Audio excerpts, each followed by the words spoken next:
Lives lost, answers sought. Today, Egypt's military rulers called for an investigation after more than 24 people were killed and hundreds injured in downtown Cairo last night. A protest by Cairo's Coptic Christians escalated into mayhem. Before Egypt's January Revolution began, reports of sectarian attacks on the country's Christian minority dominated headlines.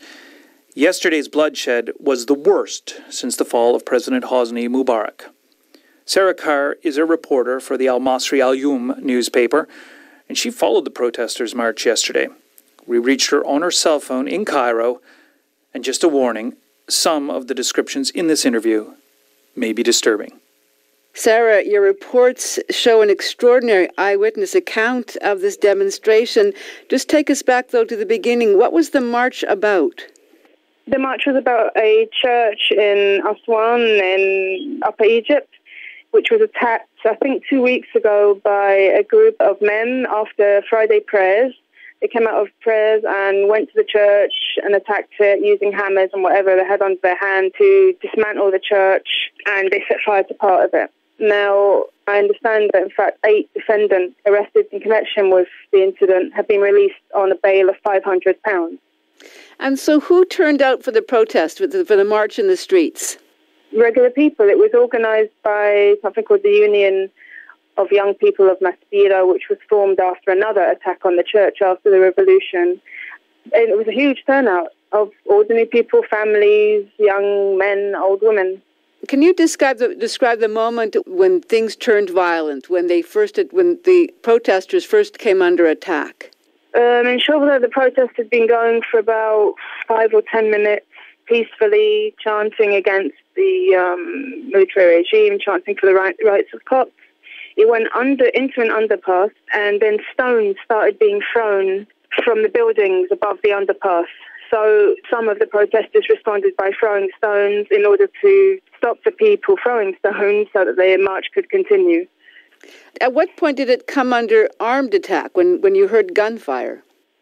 There was gunfire in Shobra, but I didn't see, for example, anyone get shot. And also I couldn't distinguish whether it was sound bombs or guns or what it was. In Maspero, it was very clearly gunfire, and people witnessed people being shot. Can you describe that scene? Well, I didn't personally see that, but somebody else described it as seeing someone getting shot is like the energy being turned off. They just dropped down to the ground. Other people saw bodies lying on the ground that either they'd been shot or they'd been crushed by the APCs. When did you first see these 2 armoured personnel carriers on the move? After about 5 minutes of shooting in the air and the protest not moving, suddenly there was a surge of people, and these 2 APCs appeared and began circulating. They'd go underneath an underpass and come back. It's a distance of about 500 metres, and just zigzagging into people. Zigzagging into people on the street. Mm. And did you see what happened? Did people get run over? Yeah, I saw one APC mount an island in the middle of the road at top speed and just squash about 10 to 15 people. They just went under their wheels. Disappeared. Was it your impression the APCs were trying to do that? Yeah, there's no doubt about that. Now, were they shooting from the armoured personnel carriers as well? I saw one soldier on top of each APC manning a sort of mounted gun. He was swiveling the gun around as the APC was going at top speed. Because of the sounds of screaming and gunfire, I couldn't tell if the sound of gunfire was coming from his gun. So I can't tell if that he was responsible for the people who died of shot wounds or whether it was people on the ground. After this scene, you went off to the hospital and to the morgue to see what the results had been. What did you see there?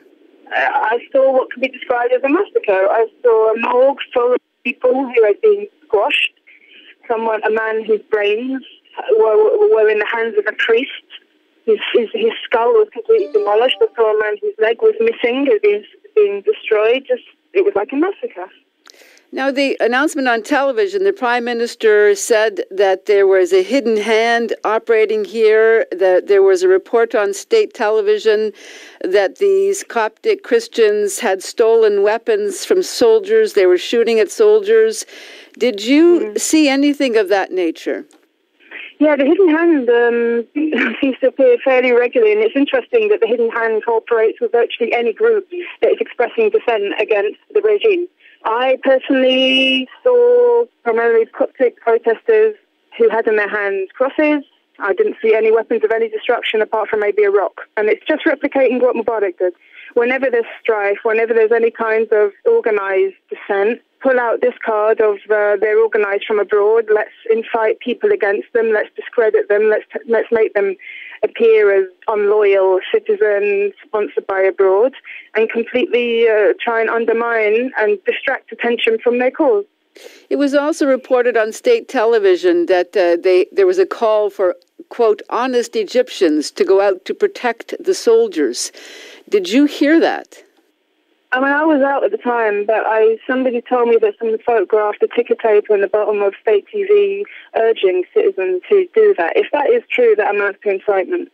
What do you think that means? What's behind that, did you think? One theory is that the military regime, the military council wants to create strife and the impression or actual sectarian strife in order to justify following this rule, i.e. we can't leave now, the country's in disarray, it's chaos, if we go, what will happen? And what is the reference to the hidden hand? What does that mean? It could mean Iran, it could mean Israel, it could mean the US, it could mean any external nefarious body acting against Egyptian interests via these groups expressing peacefully and legitimately dissent against the military council. Sarah, what's the mood in Cairo like tonight? It's extremely tense. The streets are unusually empty. They've been empty all day. There's a huge protest outside the Qudsi hospital where the bodies were taken. What happened is that 4 bodies were buried today in the cathedral, but the other 20 are going to receive an autopsy. So you have this huge gathering outside the church. Yesterday, the church was attacked by a crowd of some description. Also, there were isolated incidents of Christians in the street being set on by groups. It's tense. Would it seem that people believe what they've seen on state television and they believe that these Coptic Christians were the aggressors?